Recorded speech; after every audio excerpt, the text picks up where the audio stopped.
चलिए करें आज का न्यूज़पेपर स्टार्ट। फिर चलिए तो स्टार्ट करते हैं आज का न्यूज़पेपर। और सबसे पहले हमारे पास है सुप्रीम कोर्ट से रिलेटेड न्यूज है और बहुत ही अच्छी न्यूज है जो बहुत पहले हो जाना चाहिए था। ठीक है जी, तो हमारे पास अब कंप्लीट गाइडलाइंस है, स्ट्रिक्ट रूल्स है रिलेटेड टू चाइल्ड पोर्नोग्राफी। और चाइल्ड पोर्नोग्राफी से रिलेटेड पहले थोड़ी सी डिस्कशन कर लेते हैं। पहली बात, कौन है ऐसे लोग सोसाइटी में जो ऐसी वीडियोस कंज्यूम करते हैं। ठीक है। सेकंड, आप देखेंगे कि ये जो हमारे पास लॉज हैं चाइल्ड पोर्न से रिलेटेड जैसे लॉज हैं पॉक्सो एक्ट, तो इसमें होता क्या था, पहले ये रहता था कि कोई भी पर्सन XYZ पर्सन जिसको बोल सकते हैं आप कि ये इस चीजों में इंडल्ज थे, वो ये बोल देते थे कि सर हमने अपने फोन से डिलीट कर दिया, हमें किसी और ने सेंड किया, तो कभी भी लिंक बन नहीं पाता था। अब सुप्रीम कोर्ट ने क्लियरली बोल दिया कि देखिए सीधी बात, जिसके पास भी ऐसी वीडियोस का पोजेशन होगा, आपने वो वीडियोस देखी, आपको किसी ने सेंड की, आपने ऑनलाइन देखी, बट आपने अथॉरिटीज को उससे रिलेटेड रिपोर्ट नहीं किया, तो आप भी इसमें क्या है, कल्प्रिट हैं। क्योंकि पहले भी इससे रिलेटेड चाइल्ड पॉर्न से रिलेटेड बहुत ज्यादा लॉज हमारे पास आ चुके हैं, लेकिन यहाँ पे एक लूप होल था। कोई ना कोई ये कह देता कि सर मुझे तो अननोन नंबर से लिंक आ गया, मैं तो एक ग्रुप में था, वहां पे थाउजेंड्स ऑफ द पीपल है, वो बहुत ज्यादा वीडियो सेंड करते हैं, मुझे तो पता भी नहीं ऐसा कुछ था। लेकिन आपके फोन में अगर है, चाहे वो ऑनलाइन है या ऑफलाइन है, आपके पास पोजेशन है, तो आप इसमें क्या है, कल्प्रिट हैं। ठीक है, तो ध्यान रखिएगा कि क्योंकि हम जनरली करते हैं सोशल मीडिया के ऊपर ना, ऐसे ही किसी न किसी ग्रुप के मेंबर बने होते हैं जहां पे अननोन लिंक्स आ रहे होते हैं, हमें पता ही नहीं होता। तो अब सुप्रीम कोर्ट ने क्लियरली बोल दिया कि अगर आप रिपोर्ट नहीं करेंगे तो गलती आपकी है। ठीक है, चलिए तो आगे देखते हैं how supreme court strengthens child pornography laws. तो इनसे रिलेटेड हमारे पास जो law of child children from sexual offences, तो पहले तो हमें लॉ पता होने चाहिए इससे रिलेटेड कौन सा है। तो जितने भी चाइल्ड से रिलेटेड आपको लॉज मिलेंगे तो उसमें आप देखेंगे लिखा होगा दैट पॉक्सो एक्ट इंप्लीमेंट किया जाता है। कितने वीडियोज हैं related to child porn online, कोई अंदाजा है आपको? आप देखोगे कि आपका वो सर गूगल पे सर्च करते हैं तो कुछ शो नहीं होता, क्योंकि गूगल एक बहुत फिल्टर्ड फॉर्म में आपको कुछ सर्चेस शो किए जाते हैं। बट एक्चुअल में अगर इंटरनेट के ऊपर आप देखेंगे और हमारे पास लाइक डार्क वेब के ऊपर थाउजेंड्स ऑफ वेबसाइट्स हैं और उन थाउजेंड्स ऑफ वेबसाइट्स के ऊपर लाखों में वीडियोस पड़ी हैं। ठीक है, तो ये एक पूरा ऑर्गेनाइज्ड क्राइम के तरीके से इसे ले जाया जाता है आगे। तो आप देखो कि बहुत ज्यादा न्यूज आती है ना मिसिंग चिल्ड्रंस की, छोटे बच्चे किडनैप कर लिए जाते हैं। हम सोचते हैं कि हो सकता है उन्हें आगे जाके क्या किया जाता है, उनसे बेगिंग, बट उन्हें इस एरिया में भी लेके जाया जाता है। उन्हें कब तक एक्सप्लॉइट किया जाएगा, बहुत ऐसे आप कह सकते हैं कि डार्क चीजें हैं डार्क वेब के ऊपर। ऐसे प्राइवेट रूम्स बने होते हैं जो एक्चुअल में आपको पे करते हैं कि आप ऐसी वीडियोस दीजिए। ठीक है, तो इन सभी चीजों को क्या करना चाहिए, हमें खत्म करना चाहिए। ये चीजें हमारी सोसाइटी का पार्ट कभी ना होनी चाहिए थी, ना आगे हों। तो इसी वजह से सुप्रीम कोर्ट की तरफ से गाइडलाइंस लाई गई है। पूरे 200 पेजेस की एक डिटेल जजमेंट दी गई है by the chief justice of India DY Chandrachud. और उसको मैंने करेक्ट साहब को बता दिया कि कोई भी पर्सन उसके पास फिजिकल फॉर्म में है नहीं है, अगर उसके पास पोजेशन भी है, अगर उसने, आप सोचोगे कि किसी ने ऑनलाइन देख लिया और फिर उसने बंद करके वापस आ गया, अब वो बोल रहा है कि मेरे पास नहीं है जी, आपके पास तब तो था। कोई XYZ पर्सन बोल रहा है कि मेरे पास तो किसी भी पर्सन ने सेंड कर दिया, मेरी गलती तो नहीं है। आपने क्या रिपोर्ट किया उस अथॉरिटीज को? आपने रिपोर्ट नहीं किया। जब रिपोर्ट नहीं कर रहे तो मतलब आप इन चीजों को ज्यादा प्रमोट कर रहे हैं, रादर देन आपको अथॉरिटीज को बताना पड़ेगा कि सर मेरे पास ऐसी वीडियो आई, इस XYZ पर्सन ने, चाहे वो मेरा रिलेटिव है, मेरा कोई फ्रेंड है, उसने सेंड की। अब चेक कीजिए कि इसके पास कहां से आई, तभी ये चीजें क्या हो पाएंगी, खत्म हो पाएंगी, वरना चलती रहेंगी। रहता क्या कि हम ना रिस्पॉन्सिबिलिटी उठाने की कोशिश नहीं करते। एक ह्यूमन नेचर है कि रिस्पॉन्सिबिलिटी शेयर कर दो, कि मेरी जिम्मेदारी नहीं है सर, उसकी जिम्मेदारी है, उसकी जिम्मेदारी है। जब ऐसे अलग अलग लोगों के ऊपर जिम्मेदारी डालना शुरू कर देंगे ना, तो शेयर्ड रिस्पॉन्सिबिलिटी किसी की रिस्पॉन्सिबिलिटी होती नहीं। होता है कि नहीं आपके साथ ऐसे, ये काम है ये तो घर में हर कोई कर लेगा, तो कोई करता ही नहीं। अब पता है कि ये काम आपने ही करना है, तो ये काम होंगे भी यहाँ पे। डन। तो अच्छा, एक हमारे पास जजमेंट है बाय द सुप्रीम कोर्ट। इससे रिलेटेड आपको क्वेश्चंस आ सकते हैं, यस क्वेश्चंस मेंस में पूछे जा सकते हैं क्वेश्चंस, ठीक है। तो यहाँ पे इन्होंने पूरे केस के बारे में बताया था कि कोई एक्स पर्सन है, उसके पास कहां से आ जाएगा, या किसी ने फिजिकल फॉर्म में है, फिजिकल फॉर्म में नहीं है, हो सकता है किसी ने क्लाउड के ऊपर उसे सेव कर रखा है और बाद में बोल दे कि मेरे पास तो नहीं है, वो बोल दे कि सर मेरा क्लाउड ही नहीं है। तो अगर एक भी लिंक मिल गए तो पर्सन वहां पर क्या बनेगा, कल्प्रिट है। क्लियर। आगे चलते हैं, इंपॉर्टेंट है प्री के लिए, पंजाब पीसीएस के लिए भी और यूपीएससी के लिए भी। और नोट डाउन कीजिए जरा, Shanan power project, Shanan power project, और इससे रिलेटेड जरा कुछ इंफॉर्मेशन लिखते हैं। तो ये जो शनन पावर प्रोजेक्ट है ये एक्चुअल में है हिमाचल प्रदेश की मंडी डिस्ट्रिक्ट में है, ठीक है जी। अब ये बनाया कब गया था शनन हाइडल प्रोजेक्ट? तो ये बनाया गया था 1925 में। 1925 में इंडिपेंडेंस थी हमारे पास? नो। तो जब ये प्रोजेक्ट बनाया गया था तो एक्चुअल में 110 मेगावाट ऑफ इलेक्ट्रिसिटी प्रोड्यूस करनी थी इस प्रोजेक्ट ने, ठीक है। और जो मंडी के उस टाइम पीरियड के राजा थे जिनका नेम था जोगेंद्र सिंह, उनके बीच में और दैट टाइम की पंजाब गवर्नमेंट के बीच में एग्रीमेंट हुआ था। 1925 के पंजाब की बात कर रहा हूं, दैट इज अनडिवाइडेड पंजाब की मैं बात कर रहा हूं, जिसमें आपका लाहौर ये सारा एरिया कैप्चर आ जाएगा, हरियाणा भी इसी में आ जाएगा, ठीक है। सो एग्रीमेंट किया गया था, 99 ईयर्स का एग्रीमेंट किया गया था। अभी 99 ईयर्स कब खत्म होने थे? 2024 में होने थे। एक्चुअल में इसकी ओनरशिप किसके पास है? तो इसकी ओनरशिप है पंजाब के पास, क्योंकि पंजाब को 99 ईयर्स पहले इसकी ओनरशिप दी गई थी तो बिटवीन ब्रिटिशर्स और जोगिंदर सिंह के बीच में, जो मंडी के उस टाइम के राजा थे। अब 99 ईयर्स खत्म हुए तो अभी हिमाचल प्रदेश कह रहा है कि ये प्रोजेक्ट की ओनरशिप किसे मिलनी चाहिए? हिमाचल प्रदेश को मिलनी चाहिए। पंजाब कह रहा है कि सर इतना पुराना प्रोजेक्ट है, वो हमारे पास ही आता था तो हमें ही मिलनी चाहिए ओनरशिप। तो इसके ऊपर ये पूरा का पूरा डिस्प्यूट है। Himachal Pradesh moves to the supreme court for rejection of Punjab suit. समझ आया अब पूरी की पूरी न्यूज? तो थोड़ा सा पॉइंट्स लिखते हैं। तो फर्स्ट पॉइंट लिख लीजिए, शनन हाइडल प्रोजेक्ट में it was established in year 1925। अब कौन प्रोजेक्ट है, मतलब किसी रिवर के ऊपर होगा, इंपॉर्टेंट है रिवर हमारे लिए। तो लिखिए यहां पर रिवर है उल, UHL, ul river, that is tributary of Beas river. Ul river जो है that is tributary of Beas.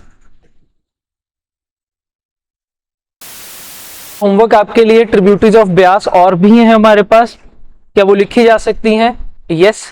अगर ब्यास की एक ट्रिब्यूटरी न्यूज में चल रही है तो आपसे एग्जाम में पूछे जा सकते हैं कि ब्यास की बाकी ट्रिब्यूटरीज बता दीजिए।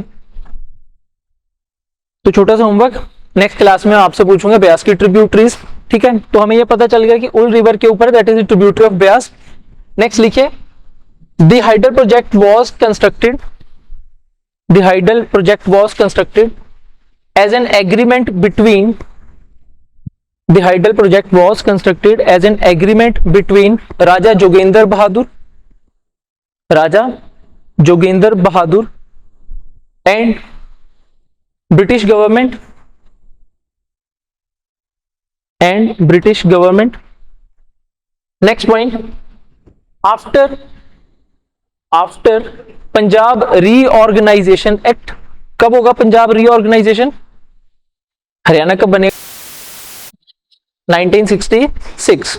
After Punjab reorganisation act, after Punjab reorganisation act of 1966, Punjab was given the ownership of this project,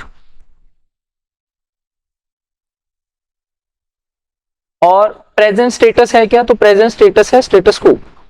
that means जो पहले से जिसके पास ओनरशिप थी उन्हीं के पास ओनरशिप है।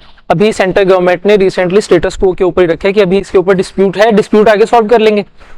लेकिन पंजाब और हिमाचल प्रदेश जो है वो जा रहे हैं सुप्रीम कोर्ट इसी डिस्प्यूट को सेटल डाउन करने के लिए। डन। तो मतलब दो स्टेट्स के बीच में वाटर डिस्प्यूट हो सकते हैं, यस, पंजाब हरियाणा के बीच में वाटर डिस्प्यूट हो सकता है, हिमाचल पंजाब के बीच में वाटर डिस्प्यूट हो सकता है। सिमिलरली साउथ इंडिया में जाएंगे तो तमिलनाडु केरल तमिलनाडु के बीच में हो सकता है। तो इंटर वाटर डिस्प्यूट्स के लिए कोई हमारे इंडिया में सेटअप हमने तैयार किए हैं या नहीं किए? कुछ इंटर वाटर डिस्प्यूट्स के लिए कुछ किए होंगे, कुछ नहीं किए होंगे। क्या वो कामयाब है या नहीं कामयाब है? तो लिखिए next homework, inter water disputes, inter water disputes, inter state water disputes आएगा वैसे पूरा वर्ड इसका, inter state water disputes in India. इसके ऊपर थोड़ी सी रिसर्च करेंगे, ठीक है। तो ये बनाए गए थे एक्चुअल में, अगर दो स्टेट्स के बीच में कोई भी डिस्प्यूट होगा तो उसके लिए ट्रिब्यूनल्स बनाए जाते हैं। ये ट्रिब्यूनल्स बताएंगे कि एक्चुअल में कौन सी स्टेट सही बोल रही है, कौन सी स्टेट गलत बोल रही है। बट ये ट्रिब्यूनल्स बहुत लंबे चलते हैं, 30-30 साल चलते हैं, इनके डिसीजन ही नहीं ला पाते ये। तो अभी रिसेंटली इसमें कुछ ठीक है, तो उसके लिए आपको रिसर्च थोड़ी सी करनी पड़ेगी, ऑल्दो हम आगे जाके इसे पॉलिटी में कवर करेंगे। नेक्स्ट, तो ये जो मैंने आपको सारी स्टोरी बताई ये यहीं पे लिखी हुई है आपके पास, ये लिखी हुई है कौन सी रिवर के ऊपर है और क्या क्या होगा, ठीक है। तो आप चाहें तो न्यूज़पेपर में इसे स्किप कर दीजिएगा, प्री वाले पॉइंट्स आपको मैंने बता दिए। आगे चलते हैं। Nearly half of the all the post in the pollution boards vacant, some for the decades. अब क्लाइमेट चेंज हो रहा है, थोड़ा थोड़ा मौसम चेंज सा हो रहा है, गर्मी जा रही है, विंटर्स आ रहे हैं। विंटर्स आने के साथ साथ ना आप देखेंगे कुछ न्यूज आनी शुरू हो जाती हैं। कैसी न्यूज आनी शुरू हो जाती हैं? दिवाली के आसपास वाली न्यूज आनी शुरू हो जाती हैं। Very good. दिल्ली में तो आपको वेकेशंस भी होते हैं, स्पेशली नॉर्थ इंडिया में तो हमें रहता है कि winter vacation, summer vacation. Delhi के स्टूडेंट्स के पास उन्हें मिलते हैं पोल्यूशन वेकेशंस, ठीक है, कि चेक कर लो बहुत ज्यादा पोल्यूशन हो गया, आप घर में बैठो। तो हमें भी पता है कि बच्चे कितने घर में बैठते हैं, तो बस मजे हैं उनके, ठीक है। तो अगर हमारे इंडिया में पोल्यूशन एक बहुत बड़ी समस्या है और हमें पता ही है हर साल देखने को मिलता है, गैस चैम्बर बन जाता है दिल्ली, तो दैट मीन्स कि जितने भी पोल्यूशन बोर्ड्स हैं स्टेट्स में, उन्हें तो अपने दबा के काम करना चाहिए। वहां पे तो ज्यादा से ज्यादा लोग होने चाहिए, उन्हें सर्विस करने चाहिए। बट एक्चुअल में रियलिटी है क्या? अगर रियलिटी आप देखेंगे तो काफी ऐसे स्टेट बोर्ड्स हैं जिनमें लास्ट 35 ईयर से कोई भी पोस्ट है वेकेंट पड़ी है, वेकेंट ही पड़ी है, कोई सैंपल कलेक्ट करने वाला भी नहीं है, ठीक है जी। फॉर एग्जांपल देखिए सिक्किम में 11 वैकेंसीज है, 11 की 11 खाली पड़ी है। अब आप बोलोगे चलो तो सिक्किम तो वो नॉर्थ ईस्ट में है, वहां पे तो कोई शोर शराबा ही नहीं है। पंजाब में तो है, पंजाब में भी आपको मिल जाएगा, हरियाणा है, हरियाणा में भी मिल जाएगा, राजस्थान है, जी हाँ यहाँ भी मिल जाएगा। तो इन स्टेट्स के पोल्यूशन बोर्ड क्या कर रहे हैं? इतनी वैकेंसी क्यों रखी हुई है? मतलब कहीं ना कहीं पे गड़बड़ तो चल रही है। अब इसी से रिलेटेड न्यूज एक और देखो, आज ही की न्यूज है, principal secretary 2 PM chairs the meeting on Delhi and NCR air pollution. तो प्रिंसिपल सेक्रेटरी मीटिंग कर रहे हैं कि दिल्ली और NCR में आने वाले टाइम पीरियड में स्ट्रॉ बर्निंग की वजह से, पैडी कल्टीवेशन के बाद जो स्टबल बर्निंग होगी उसकी वजह से जो एयर पोल्यूशन होगा, तो चलो मीटिंग करते हैं। तो हाई लेवल पे देखोगे तो लोग मीटिंग कर करके पागल हो रहे हैं कि पोल्यूशन खत्म हो। ग्राउंड लेवल पर देखोगे तो पता चल रहा है सीटें खाली पड़ी हैं जी, कोई बैठा ही नहीं हुआ, काम करने के लिए नहीं कोई। पोल्यूशन बोर्ड में चले जाओ तो पता चल रहा है कि वहां पे खाली पड़ा है। तो ये यहाँ पे थोड़ी थोड़ी गड़बड़ चल रही है। अब इससे रिलेटेड इंफॉर्मेशन लिखते हैं जरा। अगर एयर पोल्यूशन की मैं यहां पर बात करूं तो एयर पोल्यूशन को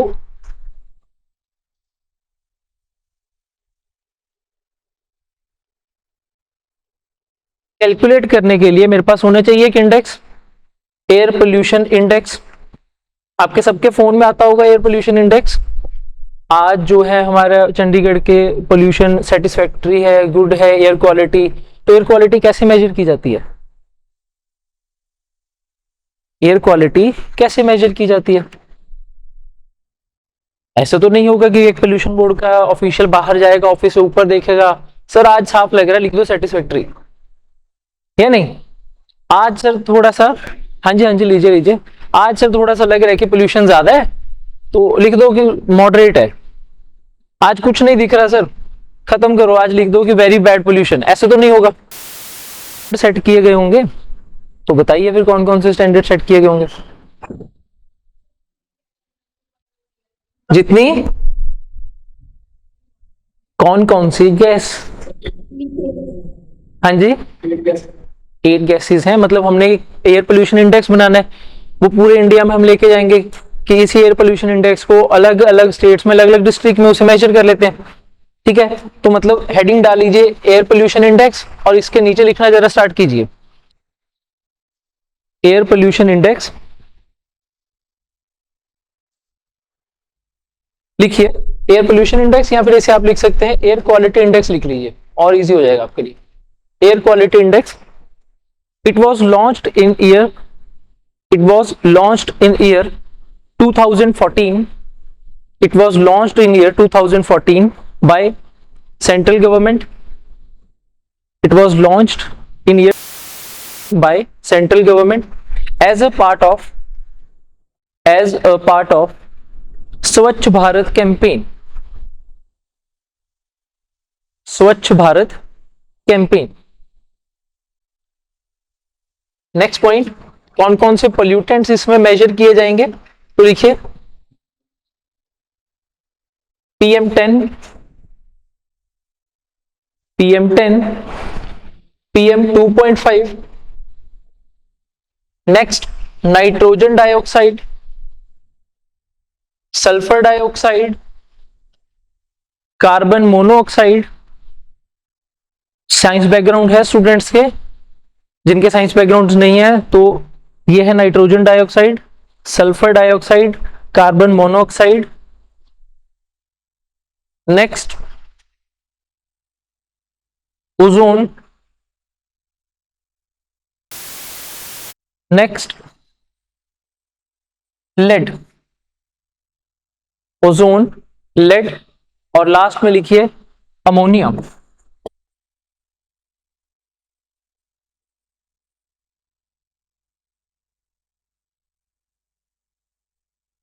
ठीक है जी, तो ये पॉल्यूटेंट्स हैं, इनके नंबर देखे जाएंगे कि आपके सिटी में कितने ज्यादा इनके नंबर्स हैं, उस अकॉर्डिंगली आपकी सिटी को दिया जाएगा, इंडेक्स दिया जाएगा, क्वालिटी बताई जाएगी कि एयर क्वालिटी कितनी है।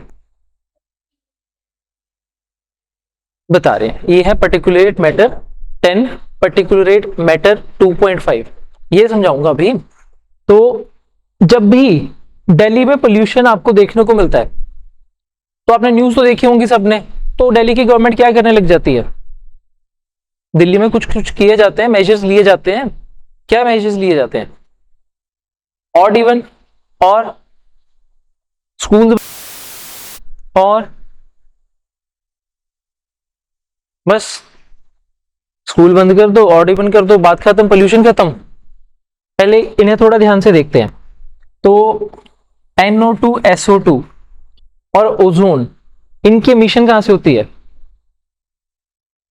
व्हीकल से होती है, कार्स, बसेस, ट्रक, ये एमिशन करते हैं NO2, SO2 और ओजोन। तो अगर आप कार, व्हीकल ये बंद कर देंगे तो ऑटोमेटिकली क्या होगा? आपका पोल्यूशन लेवल्स कम होंगे। ठीक है, ऑड इवन ले आइए, ज्यादा से ज्यादा मेट्रो यूज कीजिए, पब्लिक सर्विसेज यूज कीजिए।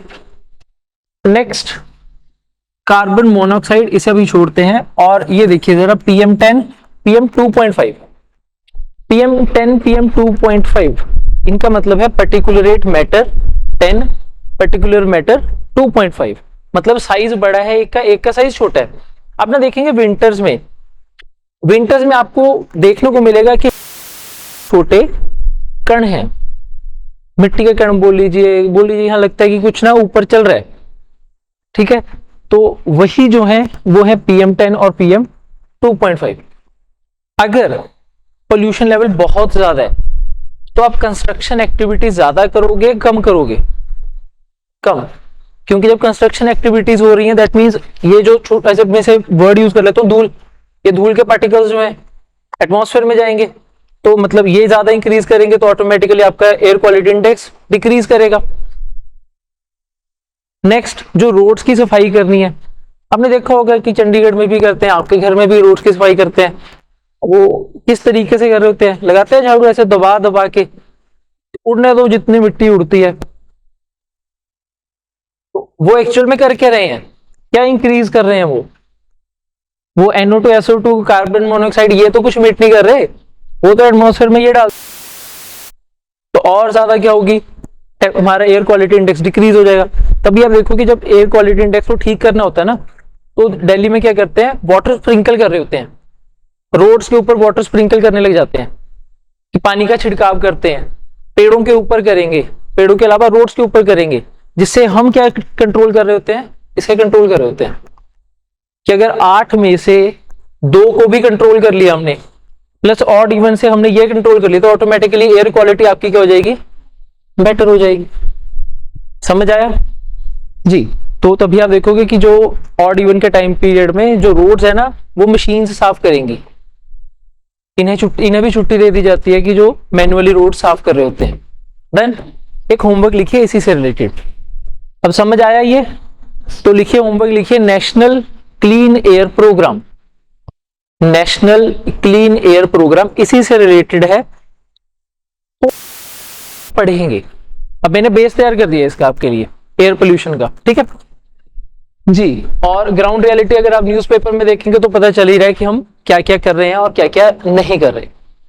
नेक्स्ट हमारे प्राइम मिनिस्टर जो है वो मिल रहे हैं पैलेस्टाइन के प्राइम मिनिस्टर के साथ, इंपॉर्टेंट है जी नहीं, आगे चलते हैं। गए हुए थे न्यूयॉर्क, वहां सभी के साथ मीटिंग्स हुई, आगे चलते हैं, ज्यादा कुछ इसमें इंपॉर्टेंट नहीं है। Next NGT stays construction of the road in Assam sanctuary, तो हमारे लिए इंपॉर्टेंट है कि यहाँ पे ऑर्गेनाइजेशन है NGT। फुल फॉर्म क्या है NGT की, नेशनल ग्रीन ट्रिब्यूनल। तो नेशनल ग्रीन ट्रिब्यूनल इंपॉर्टेंट है हमारे लिए, यस इंपॉर्टेंट है, क्योंकि इससे रिलेटेड क्वेश्चन आपके यूपीएससी प्रीलिम्स में पूछे जा चुके हैं। क्या सिर्फ प्रीलिम्स में क्वेश्चन पूछे जा चुके हैं जी नहीं, मेंस में भी पूछते हैं। तो इंडिया में इन्वायरमेंट से रिलेटेड कोई डिस्प्यूट होगा, कोई भी आपने रोड कंस्ट्रक्ट करनी है जिससे आपको डिफॉरेस्टेशन करने की जरूरत है, तो वो सभी केसेस कहां पे जाते हैं, NGT के पास जाते हैं। इन्वायरमेंट से रिलेटेड केसेस कहां जाएंगे, NGT के पास जाएंगे, ठीक है। तो हमने एक स्पेशलाइज्ड बॉडी बनाई जो इन्वायरमेंट से रिलेटेड देखती है काम।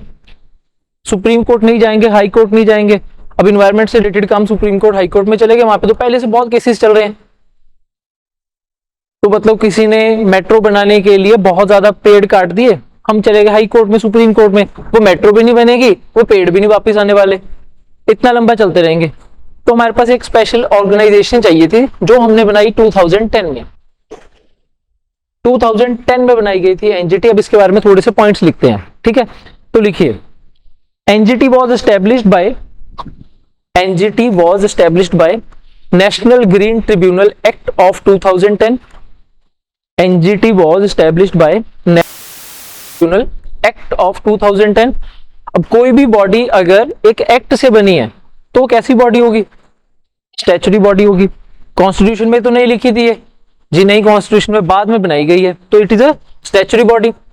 नेक्स्ट इंपॉर्टेंट क्यों है, तो India is the third country in the world, इससे पहले सिर्फ 2 ही कंट्रीज थी जिन्होंने एक स्पेशल इन्वायरमेंट से रिलेटेड बॉडी बनाई थी। इंडिया थर्ड कंट्री है जिसके पास स्पेशली ऐसी एक बॉडी है, ठीक है।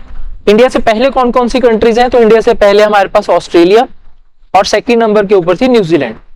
ये 2 कंट्रीज थी जिनके पास एक स्पेशल ऑर्गेनाइजेशन थी जो डील करेगी इन्वायरमेंट से रिलेटेड। और उसके बाद 2010 में इंडिया ने बनाया, तो इंडिया बन गया थर्ड कंट्री। NGT बनाने का मेन ऑब्जेक्टिव क्या था, हाई कोर्ट नहीं जाना, सुप्रीम कोर्ट नहीं जाना, क्योंकि केसेस लंबे, तो केसेस लंबे चलेंगे, मतलब इन्हें किसी ना किसी एक डेडलाइन में रखना पड़ेगा कि इनके पास अगर केस आया तो इतने टाइम पीरियड में खत्म कर दीजिए। तो ड्यूरेशन है कि अगर NGT के पास केस जाएगा तो मैक्सिमम 9 मंथ्स में आपको वहां पर जो है वो एक वर्डिक्ट देना पड़ेगा, 6 मंथ से पहले देना पड़ेगा, ठीक है। 6 मंथ से पहले वर्डिक्ट देना ही पड़ेगा आपको, कोई भी केस अगर आ जाएगा NGT के पास। नेक्स्ट NGT के हेडक्वार्टर्स कहां पर है, तो NGT के हेडक्वार्टर्स है न्यू दिल्ली में।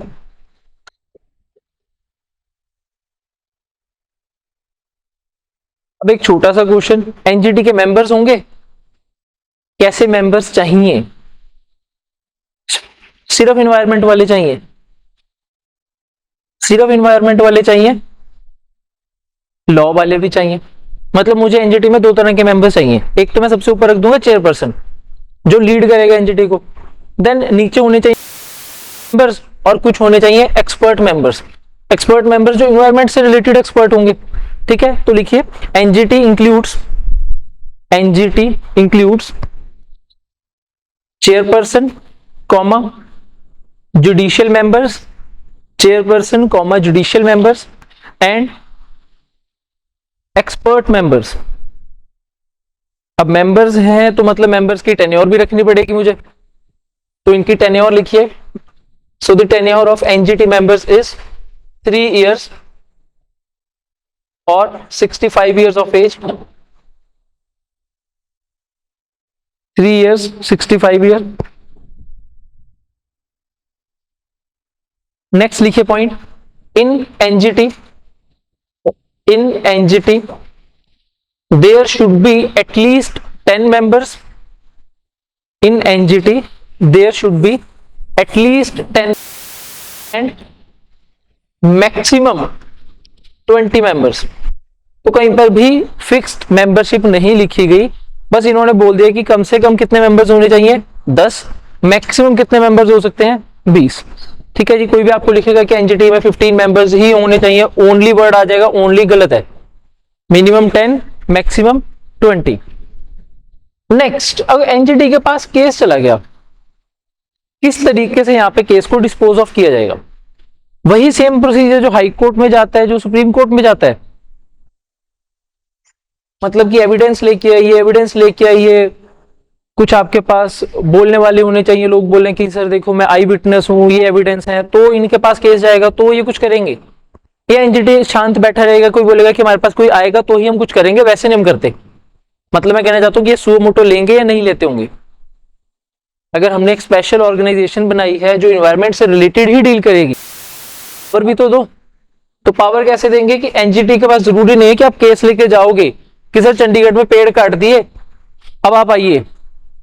अगर उन्होंने न्यूज़पेपर में देख लिया कि चंडीगढ़ में पेड़ काटे हुए हैं, तो ऑटोमेटिकली एनजीटी क्या लेंगे, यहाँ पर सो मोटो की पावर है इनके पास, ये अपने आप ही केस रजिस्टर कर लेंगे, कोई आए क्या कोई ना आए। और वो पुराने प्रोसीजर के हिसाब से नहीं चलेंगे हम कि यहाँ पे एविडेंस होने चाहिए, आई विटनेस होने चाहिए, पता लगे जी नहीं। एनजीटी जो वर्क करता है that works on the natural justice, natural justice के ऊपर वर्क किया जाता है। इसमें इंडिया के बाकी जुडिशियल सिस्टम की तरह नहीं। अगर दिख रहा है कि हाँ यहाँ पर गड़बड़ की गई है, एनवायरमेंट खतरे में है, तो बस बात खत्म, कोई है कोई नहीं है इतना नहीं देखा जाएगा। डन। तो न्यूज है क्या, तो एनजीटी ने स्टे लगा दी है on the construction of a road in Assam sanctuary. Easy हो गया, अब न्यूज समझ आ गई हमें। फ्री है, वहां पे कोई रोड की कंस्ट्रक्शन चल रही है तो एनजीटी न्यूज में था। क्या हमने असम सेंचुरी याद करनी है? जी नहीं, बहुत केसेस जाएंगे एनजीटी के पास, बट हमारे लिए ऑर्गेनाइजेशन इंपॉर्टेंट है rather than Assam sanctuary. Next, people have called for a new political culture. और हमारे पास हमारे ही नेबर में एक नए प्रेसिडेंट आ चुके हैं, और कहां के प्रेसिडेंट है? श्रीलंका के। ठीक है जी, अब श्रीलंका के नए प्रेसिडेंट आ गए तो हमारे लिए अच्छी बात है बुरी बात है? अच्छी बात है बुरी बात है? सर आप फंसा देते हो ऐसे ना, अच्छी बात बुरी बात बोल के। हम अच्छी बोल देंगे फिर आप बुरी लेके आ जाओगे, हम बुरी बोल देंगे आप अच्छी लेके आ जाओगे, या नहीं? तो देखते हैं। तो एक तो न्यूज हमारे पास ये है कि श्रीलंका के नए प्रेसिडेंट हैं।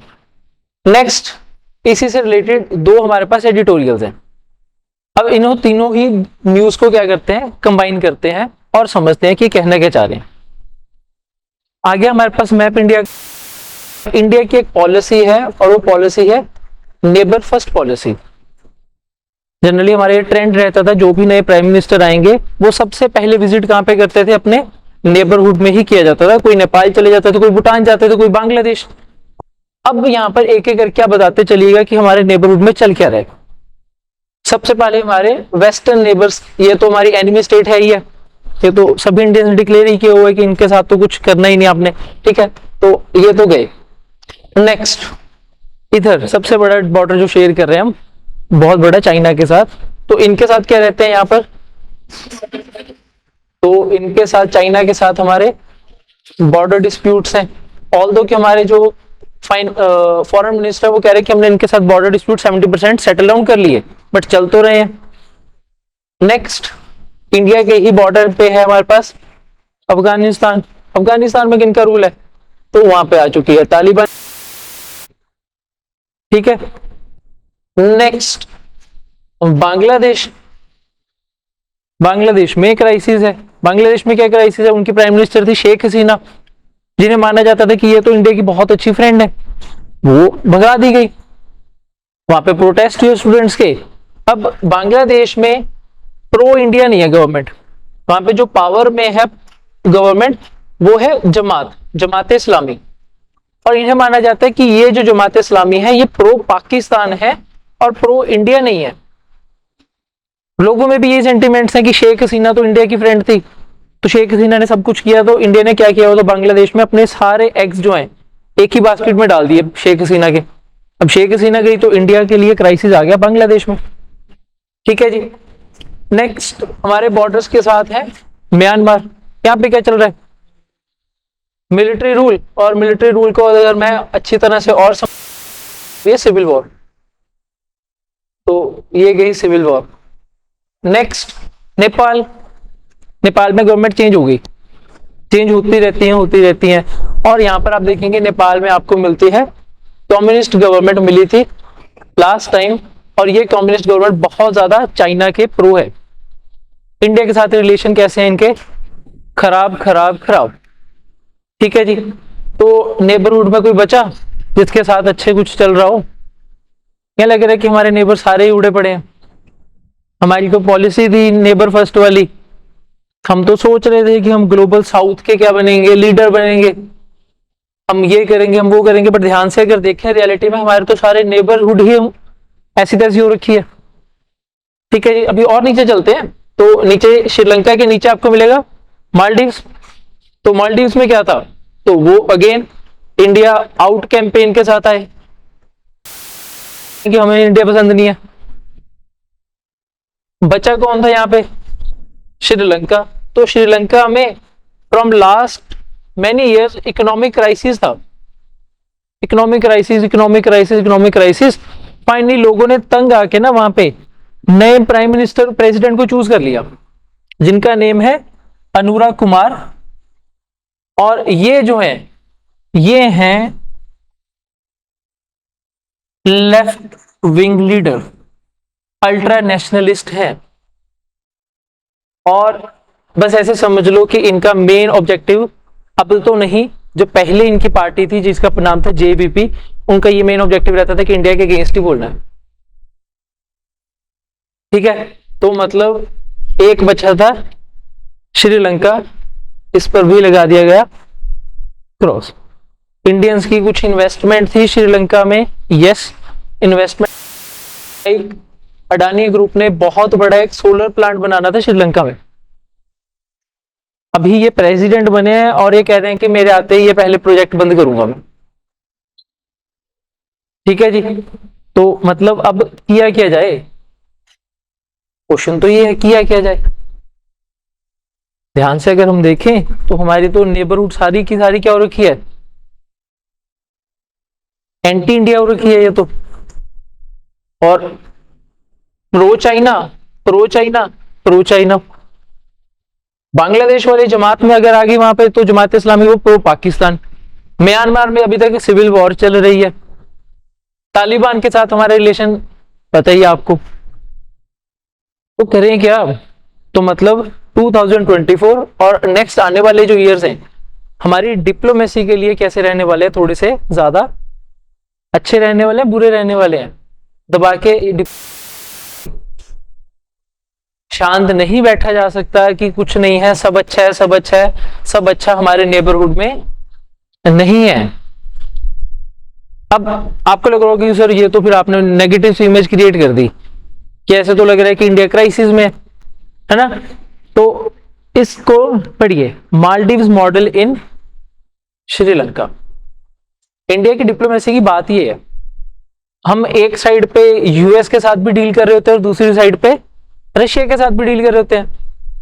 हम इजराइल के फ्रेंड भी हैं और हमारे ही प्राइम मिनिस्टर जो हैं वो पैलेस्टाइन के प्राइम मिनिस्टर के साथ भी बैठे होते हैं। तो मतलब बेस अच्छा है ना, हमारे डिप्लोमेट्स अच्छे हैं। हमें ये याद है कि हमने मालदीव्स में इंडिया आउट कैंपेन देखा था, लेकिन उसके बाद मालदीव्स का एकदम से एटीट्यूड चेंज कैसे हो गया? अब मालदीव्स वाले प्रेसिडेंट नहीं बोलते इंडिया आउट कैंपेन, ऐसा क्यों? तो ये सब चीजें हैं ना जो ये आपको लगेगा छोटे टाइम के लिए कि इन्होंने पावर में आना तो ये यूज कर लेंगे, बट अगर रियलिटी देखेंगे तो इन सभी कंट्रीज की इंडिया के साथ इकोनॉमिक इंटरडिपेंडेंसी है या नहीं है? जी हाँ, बिल्कुल है। मालदीव्स बोल ले India out campaign, but Maldives की सबसे ज्यादा इकोनॉमिक ग्रोथ तब होती है जब इंडिया के बॉलीवुड स्टार्स या इंडियंस कहां पे विजिट करते हैं? मालदीव्स विजिट करते हैं। आप बोल दो इंडिया आउट कैंपेन, आप बोल दो इंडियंस ना आए, फिर इंडिया में भी चलता है कि बॉयकॉट मालदीव्स। हमारे पास भी तो है मालदीव्स जैसा, लक्षद्वीप, फिर आना पड़ा था मालदीव्स को वापस। ऐसा नहीं है कि श्रीलंका बोल देगा कि हमें इंडिया की जरूरत नहीं है और इंडिया बोलेगा हाँ ठीक है जरूरत नहीं है। क्या आपके हमारे साथ इकोनॉमिक टाइज है? नहीं है? जी हाँ बिल्कुल है। फूड सबसे ज्यादा श्रीलंका को इंडिया से ही जाता है। ऐसा भी नहीं है कि सिर्फ फूड ही है। ड्यूरिंग दी कोविड टाइम्स तो इंडिया ने फ्री में वैक्सीन भी तो दी। जब इकोनॉमिक क्राइसिस में था श्रीलंका तो हेल्प किसने किया? इंडिया ने ही किया। अब जितना मर्जी नेपाल बोले कि हम तो जो है प्रो चाइना हो जाएंगे, प्रो चाइना, चाइना के साथ आप प्रो हो जाएंगे, लेकिन नेपाल तो एक लैंडलॉक कंट्री है। अगर इन्हें ट्रेड करना है तो डिपेंडेंट किस पर रहना पड़ेगा? इंडिया पर ही रहना पड़ेगा। हाँ, एक्सट्रीम चले जाते हैं तो बोलेंगे कि चलो हम ट्रेड भी चाइना से करेंगे। सोचो कि चाइना के पोर्ट्स कहां पे हैं, क्या इकोनॉमिकली वाइबल होंगे वो प्रोजेक्ट्स? कभी भी नहीं हो सकते। तो ये कंट्रीज आपको लग जाएंगे कि ये तो अगेंस्ट इंडिया चलेगी, अगेंस्ट इंडिया चलेगी, बट ये सारी एक दूसरे के साथ इकोनॉमिकली डिपेंडेंट है। ठीक है जी, बस एक एक्सेप्शन है, वो क्या हमारे पास पाकिस्तान एक एक्सेप्शन है और कुछ नहीं है। बाकी सारी कंट्रीज जो है ये क्या है, और इसी वजह से फिर इन्हें काफी बार आप देखेंगे ना एक्यूज करते हैं इंडिया को कि हम इंडिया के ऊपर डिपेंडेंट है, तो इंडिया हमें बुली करता रहता है। इंडिया की अगर बात नहीं मानते तो इंडिया मनवाने की कोशिश करता है, गवर्नमेंट चेंज कर देता है, जो कि सच नहीं है। ये सब जो है ये आपको क्या मिलेंगे, एजेंडाज मिलेंगे। किसी ने भी अगर पावर में आना है तो वो यूज किए जाते हैं। सिंपल है, बोल दो बांग्लादेश में इंडिया का जो यार है, देश का गद्दार है। ठीक है जी, मालदीव में बोल दो, लोगों को अच्छा लगता है, लोग क्या करेंगे ऑटोमेटिकली बाय कर लेते हैं ये सारी चीजें। जब बाय करते हैं तो वोट्स मिल जाते हैं, बट रियलिटी तो अलग है। समझ आया? तो आते हैं यहां पर, ये कहने के चाहते हैं, तो कह रहे हैं कि मालदीव्स मॉडल इन श्रीलंका, कि अभी श्रीलंका में ना नए प्रेसिडेंट आ गए तो इंडिया क्या करे, एकदम से इंडिया भागना शुरू कर दे कि ये क्या हो गया, ये क्या हो गया, एंटी इंडिया प्रेसिडेंट आ गया यहाँ पे? कहते नहीं, पहले इलेक्शन होने दो, जैसे हमने मालदीव्स में किया था। वहां पे इंडिया को दिख ही रहा था इलेक्शन चल रहा है, इंडिया ने कुछ नहीं किया। इंडियन डिप्लोमेट शांत बैठे रहे कि भाई तुम कर लो अपना, पावर में आ जाओ, फिर एक्चुअल में आके रियलिटी देखो। फिर तुम कह रहे हो कि इंडिया आउट कैंपेन लो, फिर इंडिया आउट कैंपेन तो बॉयकॉट मालदीव्स कैंपेन भी हो जाता है। फिर इनके प्रेसिडेंट को इंडिया विजिट भी करना पड़ता है और लोगों को अपील भी करनी पड़ती है कि इंडिया वाले जो है वो विजिट करें मालदीव्स में। तो कहते हैं सेम मॉडल जो है इंडिया को क्या करना चाहिए, वो करना चाहिए श्रीलंका में। अभी पैनिक मोड नहीं ऑन करना चाहिए डिप्लोमेट्स को, शांत बैठे रहें, पहले देखें कि इलेक्शन होंगे क्या ये जो है अरुणा कुमारा जीतेंगे भी नहीं जीतेंगे, अगर जीत गए तो उसके बाद सोचेंगे। अभी से कुछ सोचने लग जाना कि हम ऐसे कर लेंगे ऐसे कर लेंगे, वो सिचुएशन ज्यादा खराब हो जाती है। क्लियर? तो तीनों न्यूज क्लब करके पढ़ेंगे, इंपॉर्टेंट है, यस इंपॉर्टेंट है, लेकिन इसे रीड ओनली में रखिएगा क्योंकि ये सारी न्यूज फ्यूचर टेंस में है, इसमें से नोट्स मत बनाइएगा। नेशनल रिलेशंस क्लियर होना चाहिए कि एक्चुअल में हमारी नेबरहुड में चल क्या रहा है। Done? Next, one nation one fantasy, one nation one election याद आया? तो आज इसे क्या किया गया है, क्रिटिसाइज किया गया है। तो इसको मैंने वैसे ऐड नहीं करना था, बट आपको बताने के लिए कि बच्चों ने इसे नहीं पढ़ना। गवर्नमेंट के ही क्रिटिसाइज करने वाले हैं, क्रिटिक हैं योगेंद्र यादव, उन्होंने इसे लिखा है और बस गवर्नमेंट के सारे नेगेटिव पॉइंट्स इसी में डाल दिए गए हैं। कभी वो लिख रहे हैं कि ये एक तुगलकी फरमान है, ये कभी भी इम्प्रैक्टिकल नहीं हो पाएगा। तो आपने क्या करना है, जल्दी जल्दी पेपर में जाके इसे पढ़ना नहीं है, ठीक है। कि मजा आ रहा है कि सर मजा आ रहा है, देखो बहुत अच्छा लग रहा है कि ये देखो इन्होंने इस बात पे भी क्रिटिसाइज किया, इस पे भी क्रिटिसाइज किया। ऑपोजिशन का काम ही क्या है, क्रिटिसाइज करना, ठीक है।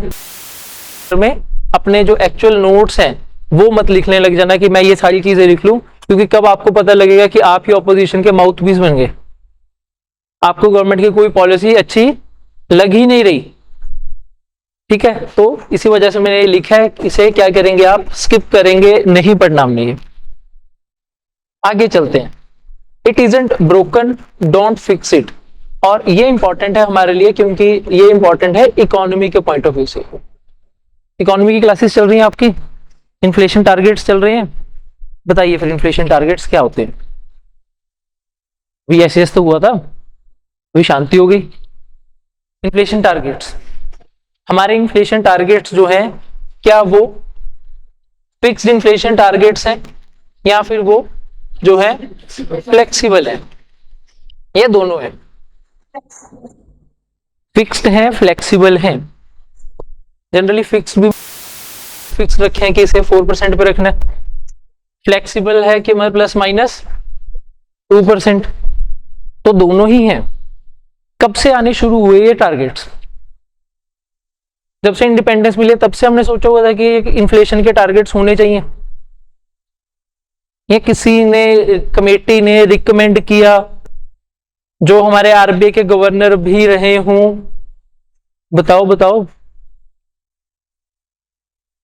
अभी अभी तो जो क्लास चल रही है इकोनॉमी तो अभी खत्म भी नहीं हुई, इतनी जल्दी तो माइंड से स्किप नहीं होनी चाहिए चीजें। 2016 में उर्जित पटेल की कमेटी से रिकमेंडेशंस आई थी, तो लिखिए जरा।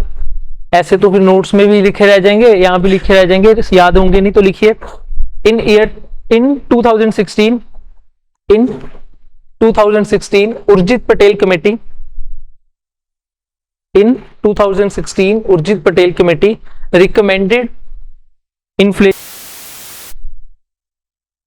Recommended inflation targets. तो मतलब इससे पहले हमारे इन्फ्लेशन टारगेट्स नहीं थे, ठीक है जी। हम इन्फ्लेशन बस मन मर्जी के हिसाब से क्या कर रहे थे, कंट्रोल कर रहे थे। फॉर एग्जाम्पल अगर हम देखते हैं 2009 ऑनवर्ड्स से लेके 2012 तक, 2009 से लेके 12 तक, 2008-7 ये वो टाइम पीरियड जब क्राइसिस चल रहा था, फाइनेंशियल क्राइसिस, सब प्राइम क्राइसिस चल रहा था हमारे पास, ठीक है जी। तो तब इन्फ्लेशन जो थी वो आउट ऑफ कंट्रोल हो चुकी थी, किसी को पता ही नहीं था कि कंट्रोल कितनी करें कितनी ना करें, कितने टारगेट्स, कितने इंटरेस्ट रेट ऊपर करने हैं, कितने नीचे करने हैं, किसी को पता ही नहीं था। तो इसी वजह से 2016 में उर्जित पटेल ने बोला कि एक बाउंड कर देते हैं, 2% से लेके 6% के बीच में हमने क्या रखनी है, इन्फ्लेशन रखनी है, ठीक है। अब क्वेश्चन ये आ रहा है कि क्या हमें ये टारगेट्स जो हैं इन्हें क्यों करने की जरूरत है, चेंज करने की जरूरत है? क्या टारगेट्स चेंज करने की जरूरत है? हाँ जी, क्या लग रहा है, करने चाहिए नहीं करने चाहिए?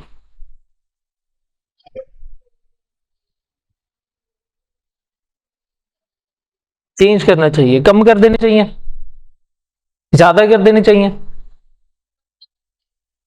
मतलब 10% रख दें कि इतनी इन्फ्लेशन होनी चाहिए, फिर कम कर दें कि 1% से ज्यादा नहीं होनी चाहिए?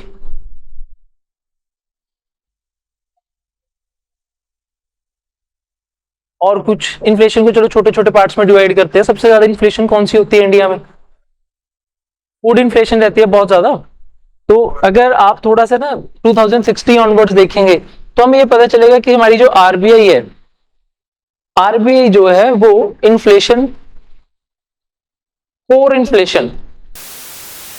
इन्फ्लेशन को कंट्रोल में रख लेती है। कोर इन्फ्लेशन में कौन कौन सी चीजें ऐड नहीं होती? फूड एंड फ्यूल ऐड नहीं होता। तो फूड एंड फ्यूल के छोड़ दो, फ्यूल तो हम बाहर से इंपोर्ट कर रहे होते हैं, तो उसके प्राइसेस इंक्रीज डिक्रीज होते रहते हैं, रशिया वॉर लगी है, कुछ भी हो गया। और फूड क्योंकि हमारा एग्रीकल्चर मेनली डिपेंडेंट किस पे रहता है, मॉनसून के ऊपर रहता है, तो इसके भी प्राइसेस ऊपर नीचे होते हैं। तो अगर ये दोनों चीजें छोड़ दें तो हमारे जो कोर इन्फ्लेशन है ये टारगेट में रहती है। ठीक है, तो मतलब फूड इन्फ्लेशन को साइड किया जाना चाहिए, फूड इन्फ्लेशन को साइड किया जाना चाहिए या नहीं किया जाना चाहिए। ज्यादा टारगेट जो है आजकल यही बातें चल रही हैं कि आरबीआई को किसके ऊपर फोकस रखना चाहिए, अपना कोर इन्फ्लेशन पे। फूड इन्फ्लेशन की वजह से अपने टारगेट्स इंटरेस्ट रेट इंक्रीज या डिक्रीज नहीं करने, क्योंकि जो फूड इन्फ्लेशन है वो परमानेंट नहीं है। फूड इन्फ्लेशन हो सकता है कि 2 मंथ्स के लिए, जब तक एग्रीकल्चर प्रोड्यूस मार्केट में नहीं आया तो प्राइसेस हाई है। जब एकदम से सारा एग्रीकल्चर प्रोड्यूस मार्केट में आ जाता है तो प्राइसेस लो हो जाते हैं। तो आरबीआई क्यों लगी हुई है फूड इन्फ्लेशन को भी कंट्रोल करे, रादर देन फोकस इस पे होना चाहिए कोर इन्फ्लेशन पे। ठीक है, आगे एक वर्ड लिखिए जरा, वेज प्राइस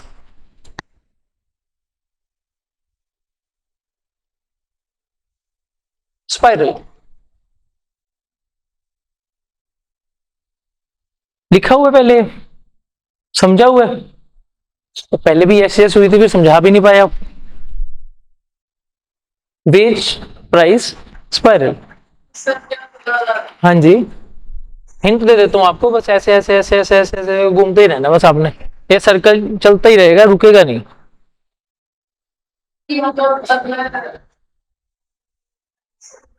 हम्म,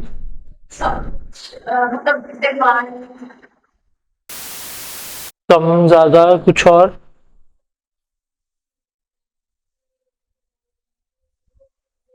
हम्म, ठीक है, कुछ और इजी भाषा में। डिमांड बढ़ेगी, सप्लाई, कुछ और कुछ और, समझो ऐसे। इन्फ्लेशन थी, फूड इन्फ्लेशन है, मैं एम्प्लॉय हूं, इन्फ्लेशन ज्यादा है तो मैं किस चीज की डिमांड करूंगी, वेजेस इंक्रीज। मैंने वेजेस इंक्रीज कर दी, सपोज करते हैं कि कोई एक एक्स वाई जेड फैक्ट्री काम में है जहाँ पे, ठीक है जी, जहाँ पे लोग काम कर रहे हैं, वेजेस मांग रहे हैं ज्यादा, तो इनकी वेजेस जो है वो इंक्रीज कर दी। तो मतलब जो फैक्ट्री के ओनर हैं उनका प्रॉफिट कम हो रहा है। अब कोई अपना प्रॉफिट कम करता है नहीं, तो वो तो ये बोल देंगे कि एक्चुअल में जो फैक्ट्री में चीजें बन रही है उनकी इनपुट कॉस्ट क्या होगी, इंक्रीज। तो मतलब वो फिर बैक एंड के ऊपर जाके प्राइसेस भी क्या कर देंगे अपने, इंक्रीज। उससे मार्केट में और ज्यादा क्या हो जाएगी, इन्फ्लेशन। फिर ये वापस आ जाएंगे, सर वहां तो और महंगाई होगी, आप हमारे और ज्यादा क्या इंक्रीज कीजिए वेजेस, तो वो एम्प्लॉयर फिर कर देगा, तो फिर मार्केट में और प्राइस इंक्रीज हुए, तो ये तो चलता ही रहेगा। तो इससे निकलना है कि नहीं निकलना, समझ आया। तो ये वर्ड थोड़ा ध्यान रखिएगा, इसके ऊपर बन जाता है वर्ड, ठीक है जी। तो फूड इन्फ्लेशन का मेनली यही रहता है, फूड इन्फ्लेशन से आप इस चक्कर में फंस जाते हैं, फूड इन्फ्लेशन होती जा रही है होती जा रही है होती जा रही है, आप प्राइस इंक्रीज करते जा रहे हैं, और एंड होगा क्या कि इन्फ्लेशन ही कंट्रोल नहीं हो पा रही। तो rather than food inflation, RBI को किसके ऊपर थोड़ा सा ज्यादा फोकस रहना चाहिए अपने आप को, कोर इन्फ्लेशन। क्या हमारे पास तो इन्होंने एंड में यही बोला कि देखिए टारगेट्स होने चाहिए, जब तक टारगेट्स नहीं होंगे तो आप फ्यूचर प्रिडिक्ट ही नहीं कर पा रहे। अगर आपको पता है कि इस बार मेरी जो इन्फ्लेशन है वो 5.5% पे है, ठीक है, और ये ऑटोमेटिकली डिक्रीज हो रही है, 5.0 पे भी आ जाएगी, ये 4 पे भी आ जाएगी, प्रोड्यूस आ जाएंगे, एग्रीकल्चर प्रोड्यूस आ जाएगी, तो इन्फ्लेशन डिक्रीज हो जाएगी। अगर आपको पता है कि ये चीजें हो रही हैं तो एक टाइम फ्रेम में आप बांध जाएंगे, तो आप फ्यूचर प्रिडिक्ट कर सकते हैं, तो आपके ज्यादा इन्वेस्टमेंट्स भी होंगी। जो कोई बाहर से इन्वेस्टमेंट आ रही है उसे पता होगा कि यार ये ना इंक्रीज नहीं करेंगे, अब इन्होंने बता रखे कि हमारे टारगेट्स इसके बीच में ही है। कोई एकदम से रात को उठ के नहीं बोलेगा कि मुझे सपना आ गया कि चलो सारे रेट इंक्रीज कर दो, सारे इंक्रीज डिक्रीज कर दो, इन्फ्लेशन नहीं होनी चाहिए, होनी चाहिए। तो एक सर्टेनिटी रहती है, ठीक है। तो इन्होंने एंड में इसके ऊपर जाके बताया। तो इकोनॉमी क्योंकि आपके क्लासेस चल रही हैं तो इसे जरूर आपने क्या करना है, रीड कर। तो जो आपके छोटे छोटे से फैक्ट्स जो आपको याद नहीं आ रहे उर्जित पटेल वाले, वो वापिस से क्या हो जाएंगे, रिवाइज हो जाएंगे। वैसे आपका टेस्ट हो चुका है अभी इकोनॉमी का, ठीक है जी। तो फिर तो फैक्ट्स याद होने चाहिए थे, इसी वीक को है, फिर तो बिल्कुल याद होना चाहिए था, अब तो इतना पुराना भी नहीं था। नेक्स्ट देखते हैं, नेक्स्ट देखिए न्यूज, अच्छी न्यूज है, आपके मेंस के काम आ जाएगी। So use urban solid waste for sustainable highways says the road ministry to the states. तो इंडिया में बहुत बड़ी प्रॉब्लम है अर्बन एरियाज में सॉलिड वेस्ट मैनेजमेंट। इंडिया पूरे वर्ल्ड में सबसे बड़ा पोल्यूटर है सॉलिड वेस्ट का। तो प्लास्टिक भी लगा लीजिए, जितने भी हमारी अर्बन सिटीज हैं इनमें एंट्री से पहले आपको बड़े बड़े पहाड़ दिख जाते हैं, या फिर वो एक बैड सी स्मेल आ जाती है, तो पता चलता है कि हाँ कोई बड़ा शहर आने वाला है। वो इसी वजह से है, क्यों? क्योंकि हम क्या नहीं अच्छी तरह से कर पा रहे, सॉलिड कर पा रहे। तो एक नया इनोवेशन लेकर आए हैं, वो कह रहे हैं कि देखिए हाईवेज तो बनाने ही आपने, जब हाईवेज कंस्ट्रक्ट करने होते हैं तो आपको क्या चाहिए, नीचे सॉइल चाहिए। तो कहते हैं सॉइल मत यूज करो, अब आपके यूज कीजिए इनर्ट मटेरियल यूज कीजिए। ठीक है जी, इनर्ट मटेरियल क्या होगा, जो आपके अर्बन एरिया से सॉलिड वेस्ट आ रहा है उसे यूज कीजिए, और उससे होगा कि आपका सॉलिड वेस्ट की मैनेजमेंट भी हो जाएगी प्लस हाईवेज भी बन जाएंगे। क्या ऐसी कुछ पहले से चीजें चल रही हैं इंडिया में? वेस्ट से रोड्स बनाई जा रही हैं कहीं पे, ये पहली बार होगा? प्लास्टिक से रोड्स बनाई जा रही हैं, यस, हमारे पास ऐसे कंपनीज हैं जो ये चीज करती हैं, बट अभी वो छोटे लेवल पे कर रही हैं। ठीक है, प्लस मेन प्रॉब्लम कहां पे है कि सॉलिड वेस्ट जो है ना आप यूज क्या करते हैं, हमारे पास प्रॉपर प्लांट्स नहीं सॉलिड वेस्ट को मैनेज करने के लिए। तो सभी बड़ी बड़ी सिटीज के बाहर आपको क्या मिलेंगे, लैंडफिल्स मिल जाएंगे जहां पे कचरा फेंक दिया जाता है। अब वो लैंड कितना रख सकते हैं आप, गांव के गांव तो नहीं दे सकते कि ये कचरा फेंकने के लिए, तो स्लोली स्लोली उसके ऊपर पाइल अप होता जाता है, फिर हम एक बड़ा सा माउंट एवरेस्ट सा बना देते हैं दिल्ली की एंट्री पे, है नहीं? फिर वहां से कुछ और प्रॉब्लम्स भी आती हैं। यस, क्या क्या प्रॉब्लम्स होंगी वहां पर? फिर हेल्थ इश्यूज और हेल्थ इश्यूज तो होंगे, सॉइल कंटेमिनेट हो जाएगी, वाटर कंटेमिनेट हो जाएगा, और एयर पोल्यूशन। ये जितने भी लैंडफिल्स है ना, इनमें आपको एक फिनोमिना बार बार देखने को मिलेगा, यहाँ पे फायर लग जाती है, बहुत जल्दी फायर ब्रेक हो जाती है। क्यों लगी रहती है? यहाँ पे आग लगी रहती है। हाँ जी, क्योंकि कौन सी वाली गैस होगी, अब देखो हम उसमें है ना, टेक्निकली जाएंगे थोड़ा सा, कौन सी गैस यहाँ पे डेवलप होगी।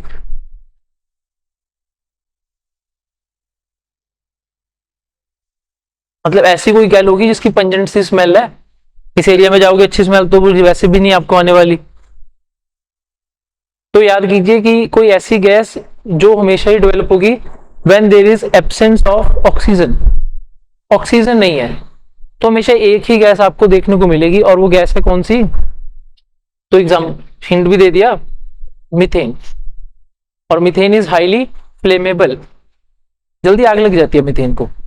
ठीक है, तो जब आप सपोज कीजिए यहाँ पे मैंने थोड़ा सा वेस्ट डाला, फिर वेस्ट डाला, वेस्ट डाला, वेस्ट डाला, वेस्ट डाला, ऐसे बड़ा सा मैंने माउंट एवरेस्ट बना दिया। अब ये नीचे जो सबसे नीचे कचरा पड़ा है, इसने डिकम्पोज तो होना ही है with the passage of time.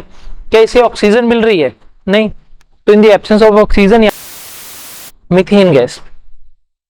ठीक है, तो यहाँ पर इसी वजह से बहुत ज्यादा आपको ऐसे इंसिडेंट देखने को मिल जाते हैं। इवन दिल्ली में तो फेमस भी है कि सर्दियों में क्या करना है आपने, जितने भी ड्रग एडिक्ट्स होते हैं ये इस माउंट एवरेस्ट पे जाएंगे, इन्हें पता है कि नीचे से कौन सी गैस आएगी जिस पे जल्दी आग लग जाएगी। तो सर्दियों में आपको चाहिए क्या, सर्दियों में चाहिए क्या, कुछ ऐसी चीज की जो आपको गर्म रखे। तो वो एक बड़ा सा पाइप लेंगे, यहाँ पे पाइप जो है इसके अंदर डाल देंगे, और इसके पाइप से बाहर क्या निकलेगी, अब मीथेन, ऊपर क्या लगा दीजिए, आग लगा दो, बस बैठे रहो आराम से। उन्हें नहीं परवाह कि बहुत गंदी स्मेल आ रही है, ड्रग एडिक्ट है तो वो क्या ही करेंगे। ठीक है, तो ऐसे भी आपको मिल जाते हैं, लेकिन ये काफी बार ये जो फायर होती है पूरे इस पे भी लग जाती है, फिर आपको मिलेंगी भागती हुई हमारी फायर स्टेशन गाड़ी कि बुझाओ इसे, और वो बुझती भी नहीं क्योंकि मीथेन। तो फिर आपके माइंड में नहीं आ रहा कि सर इसे पाइपलाइन के थ्रू घरों में भेज देते हैं या नहीं, अगर इतनी ही मीथेन गैस है तो घरों में भेज देते हैं, बट क्यों नहीं भेज पा रहे? स्मेल, आपके घर में इतनी गंदी सी स्मेल आएगी, आप बोलोगे क्या छोड़ दे तू, मुझे क्लीन गैस दे दे। ठीक है, खाना ही बनाना है, इतना गंदा खाना थोड़ी बनाना है कि पूरे घर में स्मेल सी हो जाए जी। बट इसे प्योरीफाई किया जाना चाहिए, होना चाहिए यहाँ पे। नेक्स्ट चलते हैं, why the dengue cases have surged this year. तो कैसे होता है डेंगू? हाँ जी, बहुत इजी कंसेप्ट। नॉर्थ इंडिया में तो बहुत केसेस होंगे, आप सभी को अपने लाइफ टाइम में कभी ना कभी हुआ ही होगा। ब्रीडिंग ऑफ मॉस्किटोज, कौन से मॉस्किटोज? वायरल है, बैक्टीरिया से होता है, वायरस से होता है? वायरल है, ठीक है जी। और जनरली आप देखेंगे अभी कैंपेन भी चलते हैं इंडिया में कि डेंगू को हराना है तो क्या क्या कीजिए। दिल्ली में तो पूरा पूरा कैंपेन चला था कि दिन में 10 मिनट निकालने आप सभी ने। आपके घरों में भी लोग आए होंगे हेल्थ डिपार्टमेंट से रिलेटेड कि कहीं पर भी स्टैग्नेटेड वाटर तो नहीं है, क्लीन वाटर तो नहीं है। तो जनरली कहाँ पे मिलता है आपको? कहाँ पे मिलता है? आपके घरों में, जहाँ पे एसी के आउटलेट्स होते हैं वहां पड़ा होगा वो पानी, रेफ्रिजरेटर के नीचे पड़ा होगा, और कूलर्स में होगा। कूलर्स तभी इस मौसम में क्या कर देते हैं, खाली कर दिए जाते हैं, कहते हैं कि उन्हें वाटर जो है चेंज करते रहिए। और जितने भी आपके घरों में गमले होंगे उसके नीचे वाली ट्रे में पानी इकट्ठा होता है, वहां पे मिलता है आपको ये वाटर। तो तभी वो कहते हैं ना कि निकालते रहो ये पानी। ठीक है, अब हम ये देखते हैं कि डेंगू के केसेस ना सिर्फ डेवलपिंग कंट्रीज में थे, इंडिया में मिल जाते थे, पाकिस्तान में मिल जाते थे, क्योंकि हमारा टेम्परेचर ऐसा था थोड़ा सा। लेकिन अब शुरू हुआ क्लाइमेट चेंज, और क्लाइमेट चेंज की वजह से ये केसेस हमें बहुत ज्यादा कहां पर भी देखने को मिल रहे हैं, अदर कॉन्टिनेंट्स में भी देखने को मिल रहे हैं, ब्राजील में भी देखने को मिल रहे हैं, साउथ अमेरिका में देखने को मिल रहे हैं। और ये नहीं है कि इन्हें जो नंबर्स है वो इंक्रीज नहीं होंगे, 10 टाइम्स इंक्रीज हो रहे हैं। हम तो चलो अब इम्यून हो ही चुके हैं ना, हमें तो पता ही है कि यार हो गए इसे 5-10 दिन के लिए बेड पे डालो इसे, कैसे कैसे करना है। अब वो बेचारे नए हैं,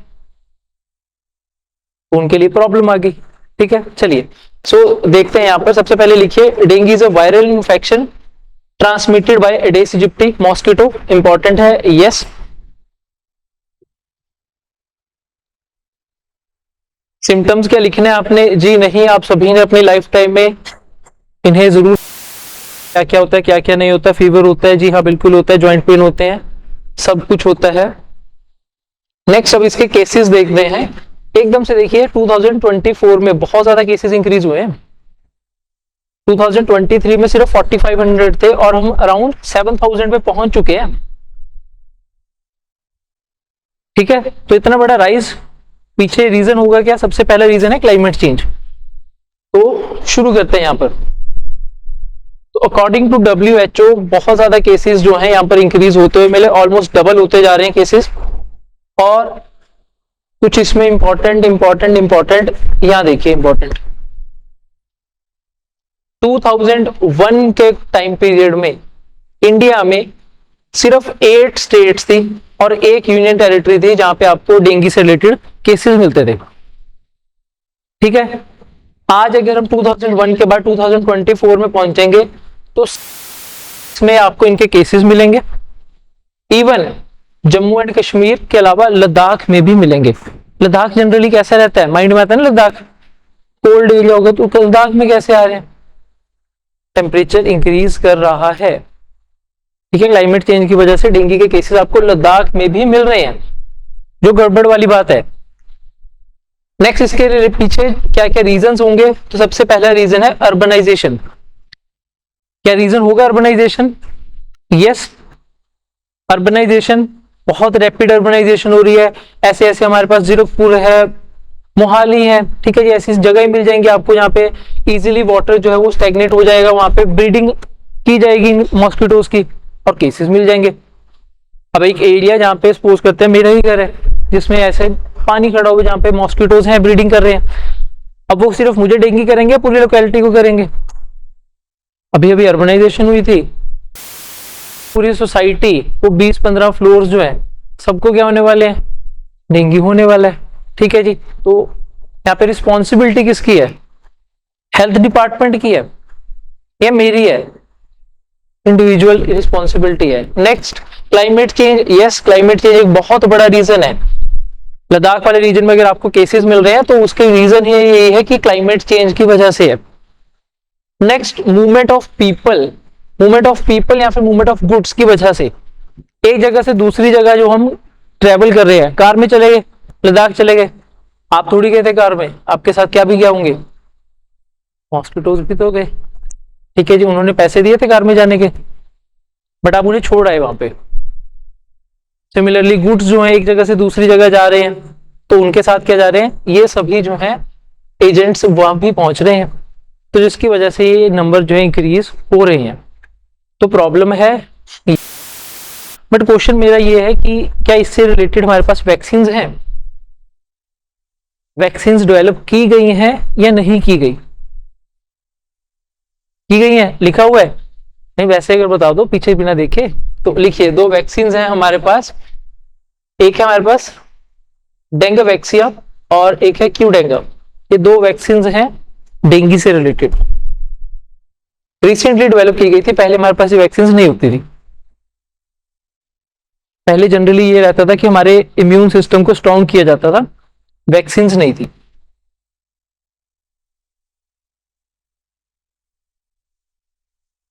ठीक है जी, चले आगे। Next drought, deforestation, climate change in South America. तो साउथ अमेरिका में कुछ, अब मैं यहीं पे रुकता हूं पहले, क्लाइमेट चेंज, डिफॉरेस्टेशन,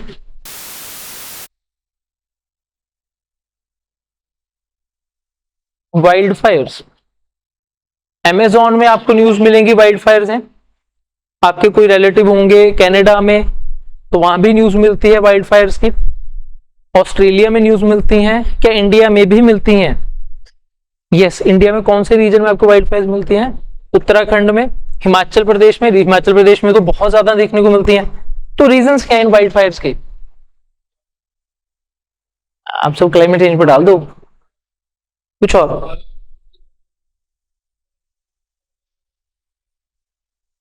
कुछ और कुछ और, क्लाइमेट चेंज हो गया एक पॉइंट, कुछ और, बस क्लाइमेट चेंज पे डाल दो ना, कुछ नहीं हो रहा, डेंगू के केसेस इंक्रीज हुए, वाइल्ड फायर, तो क्लाइमेट चेंज, ह्यूमंस सबसे ज्यादा रीजन है। 90% वाइल्ड फायर जो है वो ह्यूमन इंटरवेंशन की वजह से। क्या करते हैं हम human beings? Tourism, bone fire और स्मोकिंग और इलेक्ट्रिसिटी प्रोवाइड कर रहे हैं। ऐसे ऐसे गांवों में लोग जा रहे हैं ब्लॉग देख देख के कि वहां पे डिमांड होगी कि यहाँ पर तो जी इलेक्ट्रिसिटी नहीं थी पहले, अब इलेक्ट्रिसिटी लेके आइए, और इलेक्ट्रिसिटी प्रोवाइड करनी है तो आपको रास्ते में क्या डालनी पड़ेंगी, वायर्स डालनी पड़ेंगी, तो वहां पे स्पार्क होगा, स्पार्क की वजह से वाइल्ड फायर्स हैं। तो क्लाइमेट चेंज तो सिर्फ 10% में है, मेजोरिटी कौन कर रहे हैं यहाँ पे वाइल्ड फायर्स? हम ही कर रहे हैं। ठीक है, अब देखते हैं साउथ अमेरिका में क्या हो रहा है। साउथ अमेरिका में इस बार हमें देखने को मिले ड्रॉट, साउथ अमेरिका में हमें देखने को मिलती है डिफॉरेस्टेशन, साउथ अमेरिका में हमें क्लियरली देखने को मिल रहा है क्लाइमेट चेंज। इंपॉर्टेंट है साउथ अमेरिका हमारे लिए।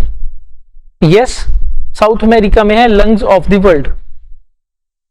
किसे बोलते हैं लंग्स ऑफ द वर्ल्ड? सबसे ज्यादा होती है अमेजोन फॉरेस्ट, और अगर अमेजोन फॉरेस्ट में आपको ड्रॉट लाइक कंडीशंस हैं, अमेजोन फॉरेस्ट में डिफॉरेस्टेशन हो रही है, अमेजोन फॉरेस्ट में आपको वाइल्ड फायर्स के इंसिडेंट देखने को मिल रहे हैं, तो बस ये मत सोचिएगा कि ये तो ब्राजील की जिम्मेदारी है, ब्राजील का कोई लेना देना नहीं है। सबसे ज्यादा प्रॉब्लम किसी होगी, पूरे वर्ल्ड को ही होने वाली है यहाँ पर। ठीक है जी, तो देखिए, in the beginning of this year fires have ravaged the Amazon forest. Geography होगी आपकी वैसे नहीं, अभी होनी है ना, ठीक है, चलो एक और होमवर्क, आज होमवर्क अच्छे मिल रहे हैं आपको। ठीक है, लास्ट अगली क्लास में मैं पूछूंगा जरूर। तो अमेजोन फॉरेस्ट जो है कौन कौन सी कंट्रीज में आपको मिलेंगे, ठीक है, बताने जरूर हैं। एक तो मैं बता देता हूं सबसे इजी, चलो सबसे डिफिकल्ट ब्राजील, हाँ इजी वाले आप बताने हैं। ठीक है जी, तो वाइल्ड फायर्स के इंसिडेंट देखने को मिल रहे हैं, जिसकी वजह से चलते हैं सीधा आगे। रीजंस, ब्राजील में डिफॉरेस्टेशन हो रही है। ब्राजील के ऊपर ना थोड़ा सा आउट ऑफ द कंटेक्स्ट चलते हैं, काफी ज्यादा डेप्थ है ब्राजील के ऊपर। तो काफी कंट्रीज ब्राजील को क्या करते हैं, वो बोलते रहते हैं कि सर आप पे कर्जा है, दो दो वापस दो। तो ब्राजील वाले जनरली ना ये चीज बोल देते हैं कि चलो हमारे पर कर्जा है, हम क्या करते हैं अमेजोन से पेड़ काट देते हैं, बेच देंगे, पेड़ दे देते हैं आपको। फिर कंट्रीज चुप हो जाती है कि नहीं नहीं पेड़ थोड़ी काटोगे आप। तो ये यूज होता है। बट अभी ब्राजील में एक नई चीज शुरू हो गई है कि लोग वहां पे नहीं कर रहे, मतलब गवर्नमेंट ने डिफॉरेस्टेशन कर रही, बट बड़े लेवल के ऊपर माफियाज है वहां पे जो डिफॉरेस्टेशन कर रहे हैं। अब अगर माफियाज डिफॉरेस्टेशन कर रहे हैं तो इसकी वजह से ब्राजील और साउथ अमेरिका का पूरा जो लोकल क्लाइमेट है वो चेंज होता जा रहा है। जनरली आपको ब्राजील में ड्रॉट लाइक सिचुएशंस, बारिश होती थी तभी रेन फॉरेस्ट है, तभी अमेज़न जैसे रेन फॉरेस्ट है, नहीं तो डेजर्ट होता है वहां पे।